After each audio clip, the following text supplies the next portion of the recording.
Hey guys, it's me, Waldo2413, back with another video again. This video, what I'm going to do is, I got a few shirts to print. Someone asked why I haven't been printing too much in the shop. Normally all the big jobs get used at the other shop, so I usually don't have something small that I could print on the manual press here. But today I do have something. It's another repeat customer. I'm just doing a few boxes of shirts, some polyester polos and all that. And they're all pretty much getting the same thing. So what I'm going to do is I'm going to print them, but I'm also going to do, because I'm letting the dryer heat up, I'm going to do a few things, just point out to you guys. Maybe this will help you. If you guys have a dryer, you have, all of them vary. They'll either have one bolt or two, and these are to tension the belt. And so what it is you'll tighten it both and pull them back towards it, and that will pull the belt tight. So you get a tension on it. Now what happens, you don't want to over tension. You'll pop a belt.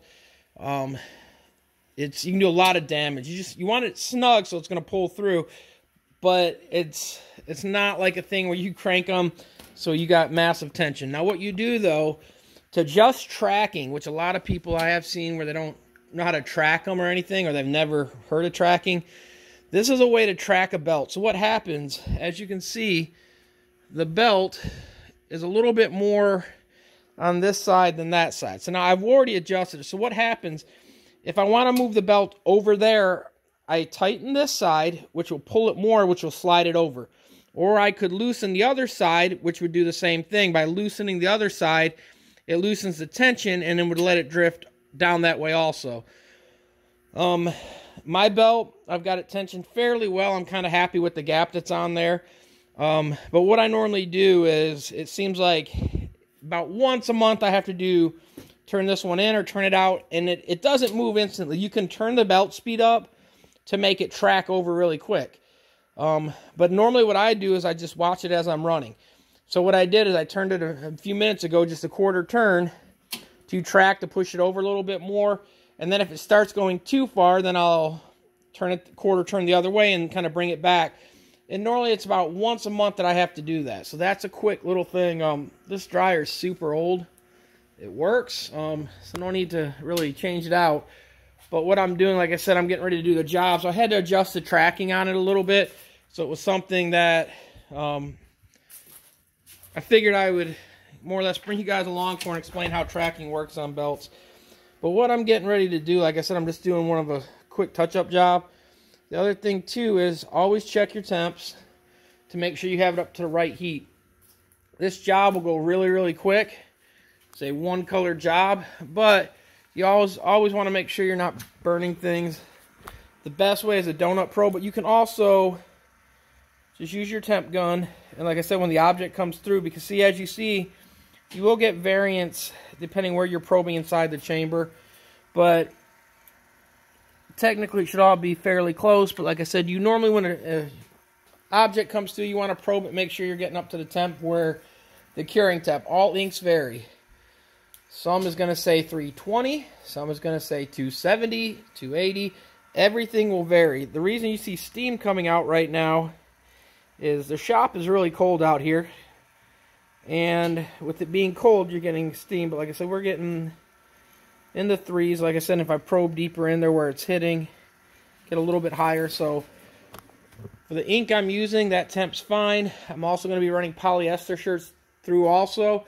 So if you're doing anything like that, you're going to want to pre-check with them also, because polyester heats up more than non-polyester stuff. So you got to run a little bit quicker. So always check that. Got it set up. The other thing, what I'm going to do is, let me see if I got any water in the spray bottle really quick. 1 second. Alright guys, I had just a little bit of water. I just kind of cleaned up the debris. I could probably change the palette tape, but I'm not. I'm fine with that. What I'm going to do now, just put a little adhesive on here, just to kind of help it bond a little bit. Don't need a lot. Don't need the spider shell on there either. But just a little bit. Little goes a long way. What I'm going to do is grab the squeegee here and then literally just run it around. The other thing too, With this print, it's black ink. They're lighter shirts, which doesn't really matter anyways, but with black ink, I'm only doing the one pass. So what I'm not going to do, I'm not going to flash print this. I'm just going to run enough where it clears the screen, and when it clears the screen, I'm pretty much calling it good, and we're going to run them through the dryer. So let me get it set up, and we'll be right back, guys. So one more second. And all right, guys, I'm back with this one. So these shirts are C2 Sports polyester. The other thing too, I'm not running white ink, so I don't have to worry about dye migration. It's black ink. You're not going to make anything darker than black. So even if it migrated, it's not going to turn anything darker. All I'm doing is pressing the shirt. I've already had it set up, and just making sure it clears the screen, and it's good. And then I'm going to run it through the dryer. You can see how dark the image is. It's good enough. So that's all we're doing on these. So let me get a few more ran through, and I'll be right back, guys. Alright, guys, so now we're back. I've got everything set up, so now all I'm going to do is just run through these. I got 5 more of these left, and then I've got the polos. So we'll do a few of each just so you can see how it's done. I'm not even really flooding my screen. I'm just pulling it as I go through because it's just a small left chest.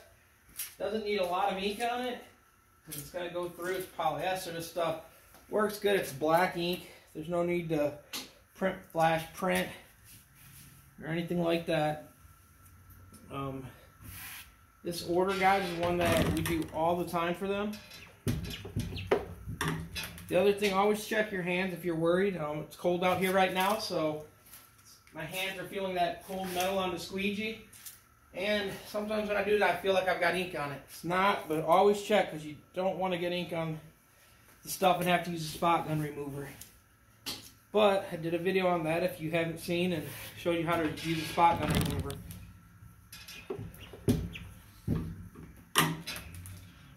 What I'm doing too to hold my squeegee over there, super cheap, Harbor Freight clamp. It just clamps onto the side of the frame and lets me lean my squeegee against it, so I don't gotta push it all the way to the back, and I don't have to worry about it falling over and falling into the ink. I hope these videos are helpful for you guys. If you have any questions, leave them in the comment. I'll try to answer them for you and help you guys out as much as I can on them. Hope it's useful. Like I said, if you got any questions, I'll try to answer them for you guys. I don't have a problem doing that. Next, we're doing these polos, guys. Gotta take them out of the bag. So,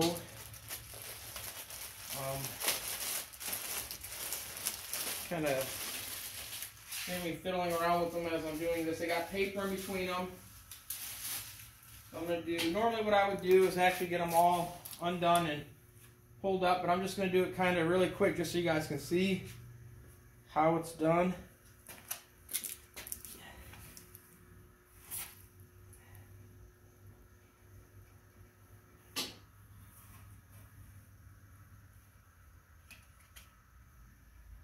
And then on these, I usually put the top button at the top, which sets it where I want. When I run them through the dryer, what I do is normally either take the tags off or just tuck them in underneath. We're going to leave it out right now because I'm going to squeegee it, and then we'll just tuck it in as I run it through the dryer. Make sure it clears. And that is it, guys. That one's done. I'm going to run it through the dryer and let it clear.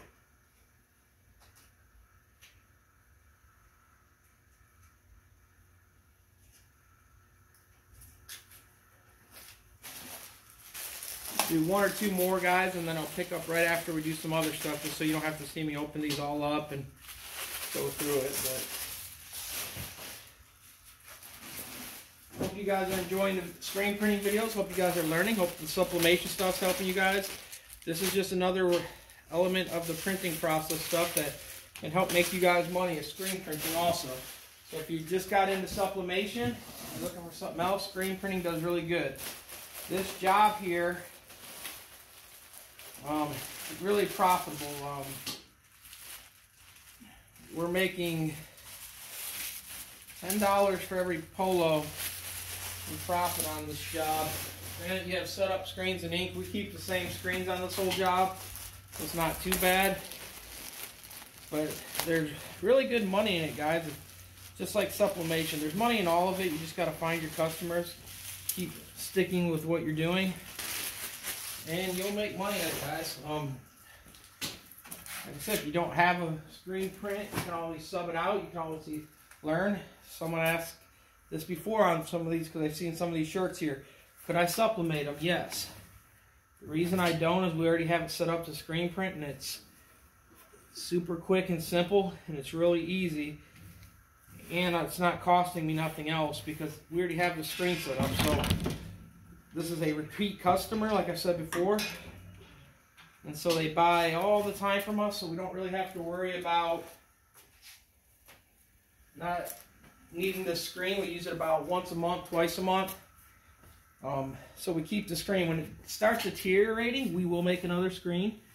But it's something, if you have repeat customers and you know they're always going to keep coming back, there's no need to wash the screen if you have extra screens. If you don't have enough screens, yeah, you're going to have to burn a screen every time.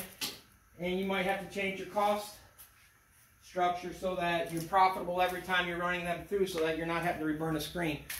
Chemicals in a screen, not including the screen cost, but you've got $3 to $5 in chemicals after you have to wash it, put new emulsion down. So if you're only doing 2 shirts,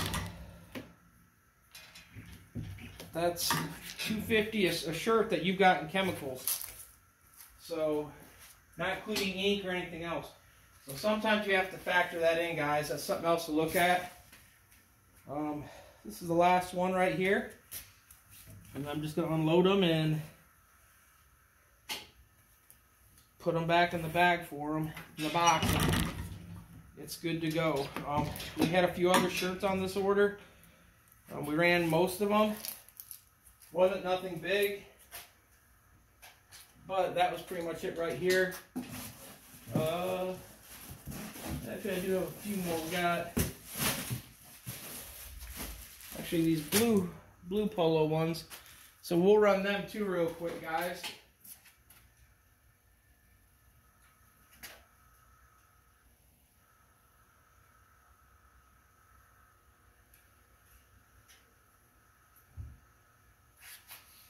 And so we're going to do the same thing. If you don't mind, I'm going to open these up.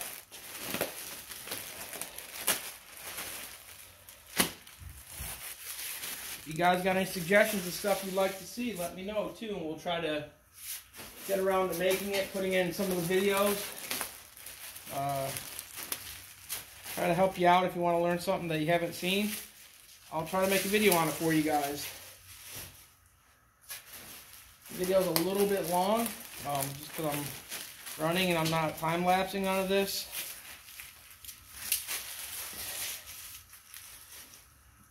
And I still have a little mess to clean up after. I've got all them little silica packets that keep falling on the floor or under the shirts, just like that.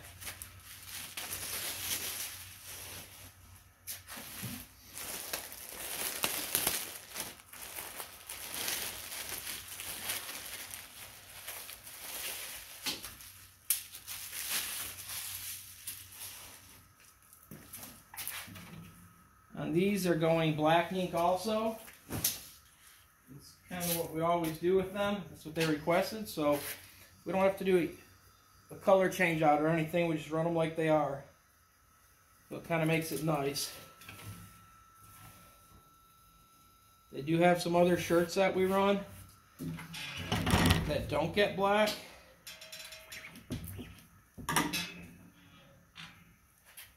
But these ones all get black, so.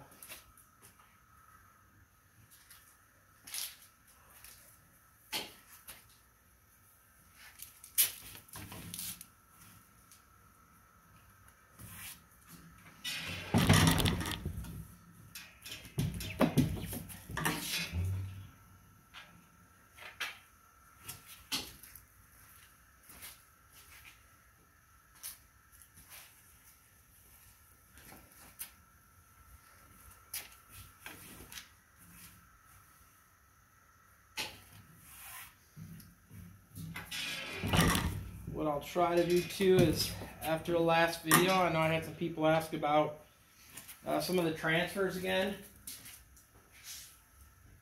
And they ask about making them and other stuff like that. So what I'll do is I'll try to do a video on maybe making a transfer again, or some of the other processes we do on the transfers.